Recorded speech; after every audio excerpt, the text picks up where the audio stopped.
ओए ओए ओए ओए, मात्र 20 दिन। जी हां, आपके लास्ट 20 दिन बचे हैं सीयूटी एग्जाम में, और मैं आपको बताने वाला हूं ऐसी स्ट्रेटजी जिससे आप सिर्फ और सिर्फ ना ही फोकस हो पाओगे, इसके साथ साथ आप एक बेहतरीन स्ट्रेटजी, इसके साथ साथ एक अच्छे कॉलेज में जाने का सपना भी आसान कर सकते हो।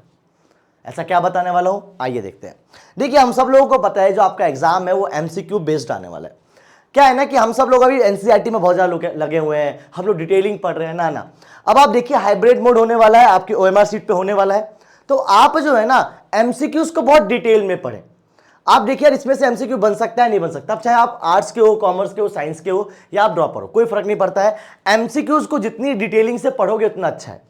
सर क्या मुझे प्रीवियस ईयर पेपर लेना चाहिए? हाँ और ना भी। मतलब हाँ इसलिए कि हाँ काम तो आएगा ही, ना इसलिए कि सबसे पहले हर चैप्टर के कम से कम 100 एमसीक्यू कंप्लीट करो। क्या बोला मैंने? हर चैप्टर के, इसको थोड़ा सा ब्लैक ले लेते हैं, ब्लैक दिखेगा, ठीक है, व्हाइट ले लेते हैं फिर। हर चैप्टर के कम से कम 100 एमसीक्यूज तो मस्ट है भैया, इससे कम में काम नहीं चलेगा। 100 एमसीक्यू हर चैप्टर के। सर हर चैप्टर के 100 एमसीक्यू लाएंगे कहां से? देखो मैं मानता हूं हर चैप्टर में 50 एमसीक्यू तो इंडिविजुअली होते हैं, individually in the sense her 50 MCQ तो मिल ही जाएंगे जो हर टॉपिक से अलग होंगे, बाकी 50 ऐसे होंगे जो उसी 50 में से निकल रहे होंगे। और आजकल तो बहुत सारे ऐसे ऑनलाइन सोर्सेज हैं जहां आपको 100 एमसीक्यू मिल सकते हैं। तो फिलहाल आपको ये स्टार्ट करना है कि हर चैप्टर के एटलीस्ट 100 एमसीक्यूज करने ही करने हैं। अब मैं कहता हूं कि आप डिटेल पढ़ना, डिटेलिंग करना छोड़ दो, अब सिर्फ एमसीक्यू करना स्टार्ट कर दो, पहली चीज। दूसरी चीज,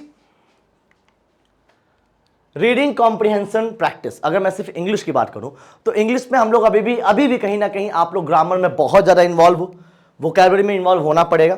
ग्रामर में इतना इन्वॉल्व मत हो, अब ग्रामर की जगह आप रीडिंग कॉम्प्रिहेंशन में इन्वॉल्व हो। अब आपको लगता होगा रीडिंग कॉम्प्रिहेंशन काफी बोरिंग टॉपिक है, मैं मानता हूं रीडिंग कॉम्प्रिहेंशन बोरिंग टॉपिक है, लेकिन इसके साथ साथ रीडिंग कॉम्प्रिहेंशन एग्जाम में आएगा ही आएगा। तो क्या करो, रीडिंग कॉम्प्रिहेंशन जितना ज्यादा हो सके उतना ज्यादा पढ़ाई करो। ना, बहुत लंबा नहीं पढ़ना, छोटे वाले जो छोटे छोटे होते हैं ना उनको पढ़ो, लेकिन पढ़ना बहुत जरूरी है। इसके साथ साथ ट्रिक निकालो कि कैसे उसको शॉर्ट कर सकते हैं, कैसे उसको और आसान कर सकते हैं। इसकी ट्रिक्स मैंने ऑलरेडी दे रखी है, आप देख लेना, मेरी प्लेलिस्ट में मिल जाएगा आपको।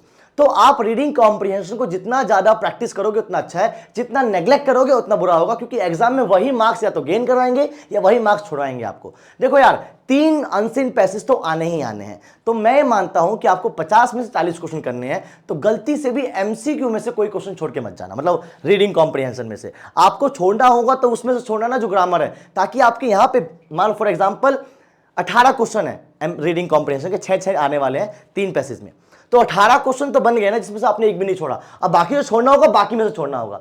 तो अब देखो क्या है ना कि लास्ट ईयर बहुत से बच्चों की कंप्लेन आई थी कि सर हम अनसीन पैसेज में ही रह गए।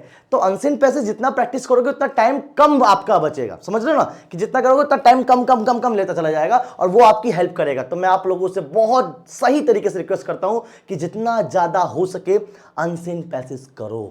नेक्स्ट अगर हम बात करें तो भैया ग्रामर एंड वोकैबुलरी ड्रिल। अब देखो क्या है ना, एक फ्लैश कार्ड का इस्तेमाल करना शुरू कर दो। अभी आपके मन में एक चीज आ रही होगा कि यार ग्रामर वोकैबुलरी में बहुत बड़ा है sir, one word substitution, idiom phrases, phrasal verb, ये सब फिगर स्पीच, ये सब खत्म ही नहीं हो रहे हैं यार। मैं मानता हूं वोकैबुलरी एक यथा सागर है, अगर कूद गए तो डूबना ही है, जितना गहरा डूबोगे उतना नॉलेज मिलेगी आपको। लेकिन क्या है ना कि कुछ ऐसे क्वेश्चन है जो रिपीटेड है। अगर आप देखो तो मैंने भी रिसेंटली वही वीडियो डाली है, 30 टॉप, टॉप 20, टॉप 100, टॉप 50। तो आप भी क्या करो, आप जितना ज्यादा हो सके उतना फ्लैश कार्ड का इस्तेमाल करो। फ्लैश कार्ड बोले तो कि लिख लो, हर दिन 5 लिख लो, पढ़ना नहीं है भाई, लिखना है। हर दिन 5 लिख लो, हर दिन 5 स्पेलिंग कर लो, हर दिन 5 वन वर्ड सब्स्टिट्यूशन कर लो, हर दिन 5 फिगर स्पीच कर लो, बस 5 करते रहो। सर अभी आप कह रहे हो यथा सागर है, 5 से हो जाएगा? बिल्कुल हो जाएगा, क्योंकि आपके रिपीटेड 200 से 250 ही क्वेश्चन आते हैं। अगर आप 5 भी करते हो तो आप 100-150 तो ऑलरेडी कंप्लीट कर चुके होंगे, और जब एग्जाम नजदीक आएगा तो 5 को बढ़ा के 10 कर देना। लेकिन आपको डेली 5 नए वोकैब, 5 नए one word substitution, 5 idiom phrases और 5 फिगर स्पीच पढ़ना ही पढ़ना पड़ेगा, लिखने के साथ साथ। ठीक है जी, ये बहुत जरूरी है। इसके साथ साथ आप क्या करें, टाइम मैनेजमेंट। देखो यार क्या है ना कि पेपर बहुत लोगों को आता होगा, बहुत लोगों को बहुत ज्यादा पेपर आता है, लेकिन जहां मात खाते हैं वहां मात खाते हैं कि वो कौन से 10 क्वेश्चन छोड़ने हैं। 50 में से 40 करने हैं। अब 50 में 40 करने, वो 10 क्वेश्चन पढ़ के छोड़ेंगे, टाइम खराब हो जाएगा, सीधी बात है। अगर आपने 50 क्वेश्चन पढ़ने हैं, समझो एक चीज, 50 में से 40 करने हैं, तो आपको 50 पढ़ने हैं क्या? नहीं, आपको 10 क्वेश्चन तो पढ़ने ही नहीं है। सर बिना पढ़े कैसे छोड़ देंगे? बिना पढ़े छोड़ दोगे आप ऐसे कि जैसे ही आपने क्वेश्चन पढ़ा, मतलब हल्का सा पढ़ा, आपको लग गया कि आपका टेस्ट का ही नहीं है, छोड़ दो, सीधा छोड़ो, फिर आगे बढ़ो। तो आपको ये चीज करना पड़ेगा टाइम मैनेजमेंट के लिए कि भैया क्या आपके काम का है और क्या आपके काम का नहीं है। टाइम मैनेजमेंट बहुत ज्यादा जरूरी है। कोई भी ऐसा क्वेश्चन जो आपके 60 सेकंड ले रहा है वो सर रिस्की वाला है। वो आपके क्वेश्चन 40-50 सेकंड में कंप्लीट होने चाहिए। एक आध क्वेश्चन में ऊपर नीचे हो जाता है। फॉर एग्जांपल किसी क्वेश्चन में 10 सेकंड लग गए और किसी क्वेश्चन में 70-80 सेकंड लग गया, तो ये मैनेजेबल है। लेकिन हर क्वेश्चन में 60 सेकंड लग रहे हैं, ये नहीं है। और हर क्वेश्चन में 10 सेकंड लग रहे हैं, वो भी खराब है। मॉडरेट रहो 40-50 सेकंड में। तो भैया ये टाइम मैनेजमेंट जितना ज्यादा हो सके उतना ज्यादा करो, क्योंकि यही आपके अच्छे मार्क्स लेके आते हैं। अब सब टाइम मैनेजमेंट पे अगर बात की है तो ये बताओ टाइम मैनेजमेंट करे कैसे? ये तो सबको पता है टाइम मैनेजमेंट करना चाहिए। इसके लिए मैं आपको सजेस्ट करूंगा जितने ज्यादा हो सके उतने ज्यादा प्रीवियस ईयर पेपर सॉल्व करो। अब देखो 2 ही साल हुए हैं सीयूटी को आए हुए। 1 साल तो मैं मानता हूं कि वो बस वो था उनका कि यार चलो कर देते हैं, तो ज्यादा अच्छा नहीं था। लास्ट ईयर काफी अच्छा था। लास्ट ईयर के पीवाईक्यू मिल सकते हैं, तो आप पीवाईक्यू जितना लास्ट ईयर का मिल जाए गेन कर लो। अदरवाइज आप जो है मॉक पेपर ले आओ। मॉक पेपर हर किताब के, हर पब्लिशर के कहीं ना कहीं अवेलेबल है। मॉक पेपर आपकी बहुत ज्यादा हेल्प करेगा टाइम मैनेजमेंट में। मैं एक चीज बता दूं, अब नया टॉपिक पढ़ना बंद करो, अब प्रीवियस ईयर या मॉक पेपर करना शुरू करो। ठीक है, इससे आपके एमसीक्यूज भी होंगे, इससे आपकी रीडिंग कॉम्प्रिहेंशन भी होगी और इससे आपका टाइम मैनेजमेंट भी होगा। ये काम जरूर करें। इसके बाद और क्या करें सर?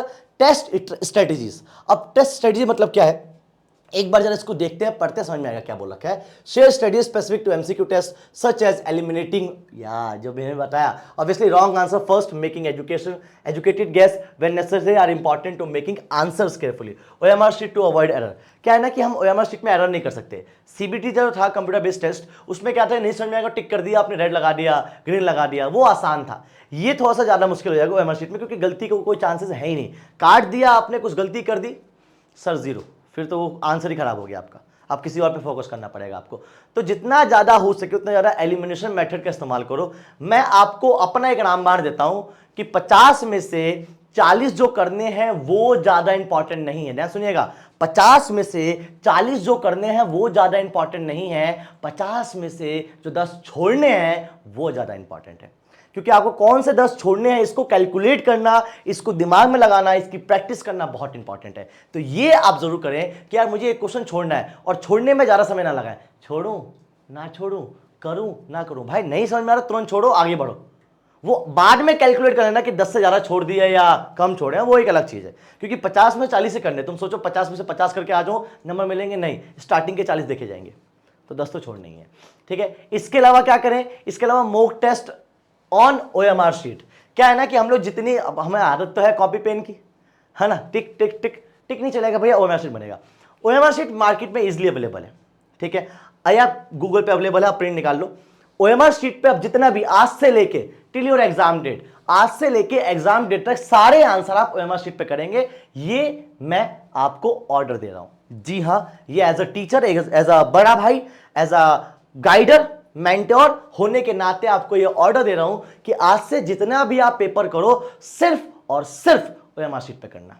इससे गलती के चांसेस कम होंगे, इससे आपको मोटिवेशन मिलेगी, इससे आपकी प्रैक्टिस और ज्यादा मजबूत होगी। तो ओएमआर शीट आज ही ले आओ, चाहे डाउनलोड करो, चाहे प्रिंट बना लो, चाहे जो करना है करो, पर ओएमआर शीट पे ही आंसर सॉल्व करो। इसके बाद तो मैं कहता हूं भैया बस रिव्यू करो, एरर्स कहां गलती कर रहे हो, क्या चीजें हो रही हैं, क्या कमियां हैं, वो रिव्यू बहुत जरूरी है, किसी से पेपर चेक करवा लो। ठीक है, ये बहुत जरूरी है, ये सब करते रहो। और मैं तो तुम्हारे साथ हूं ही, हमारी पूरी टीम आपके साथ है। और मैं बोलता हूं बस, अच्छा एक और चीज, स्टे अपडेट। स्टे अपडेट का मतलब क्या है कि सीयूटी जितने आप पास आता चला जाएगा उतने ज्यादा नोटिफिकेशन आते चले जाएंगे। तो अपडेट रहिए, नोटिफिकेशन को हमारा बेल आइकन दबा दीजिए, क्योंकि हम कोई भी जो अपडेट होती है, कोई भी नोटिफिकेशन हम मिस नहीं करते हैं। तो बेल आइकन हमारा दबा दो, क्योंकि ये आपको बताएगा बेटा क्या करना है क्या नहीं करना है। और इसी के साथ साथ thank you so much. I hope ये वीडियो आपको बहुत प्रोडक्टिव लगी होगी और आप अभी से सीयूटी की तैयारी अच्छे से कर रहे होंगे। तब तक के लिए जय हिंद, जय भारत, बाय बाय।